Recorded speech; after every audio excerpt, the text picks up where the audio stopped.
Yeah. Libyan bits. Yo, you got that? Ice Prince. Ayo size 10. Big boy. Big boy bits. Boss Charlie bapema notes manyama. Mbada zinopisa kunge pesra dama. Pa unoshika iwewe banotsi kama. Avanosa iza vachakumopogama. Akuna mene inoverenga change Mubhawa. So ya say. Kana mashika panchimbo yatova happy hour. Maita say. Ingave elimonas, moto chinja sichas, toto chinja matiri bigi batadopas, nando underquarters, finura mapinas, ice princes ripotoro tosi batatipas. Mwana anisekerera, kozindine mimukuru, leforasiya na pamashika mukuru, chiremerera, kunzindine mimukuru, mwana wese anokudai bati nzoika mkuru, pakuda kutaura kwechikuru, pakuda kubuda mapanduru, timbo fadza mapururu, timbo nzitaka penga mkuru, lefore nyuropisa mkuru. Akuna mene inoverenga change Mubhawa. So ya say. Kana mashika panchimbo yatova happy hour. Maita say.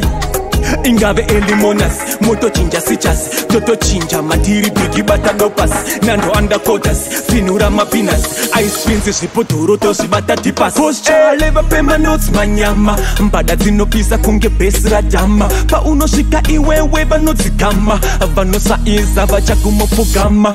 So be iwewe keep change, na yeta mucha vera speed 320, bad mind them a pussy dirve clean shit, mbada zinopisa it's no sweats.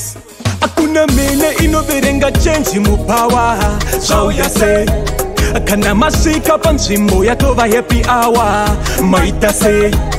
Ingave elimonas, moto chinja sichas, toto chinja matiri bigi batadopas, nando underquarters, finura mapinas, ice princes ripotoro tosi batatipas. Mwana anisekerera, kozindine mimukuru, leforasiya na pamashika mkuru, chiremerera, kunzindine mimukuru, mwana wese anokudai bati nzoika mkuru, pakuda kutaura kwechikuru, pakuda kubuda mapanduru, timbo fadza mapururu, timbo nzitaka penga mkuru, lefore nyuropisa mkuru. Akuna mene inoverenga change Mubhawa. So ya say. Kana mashika panchimbo yatova happy hour. Maita say.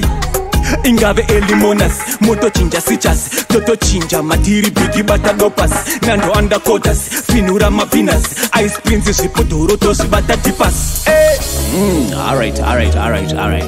But it's gonna bother my sure za Sarah. Yo, big up talent somewhere still. Yo, Simba.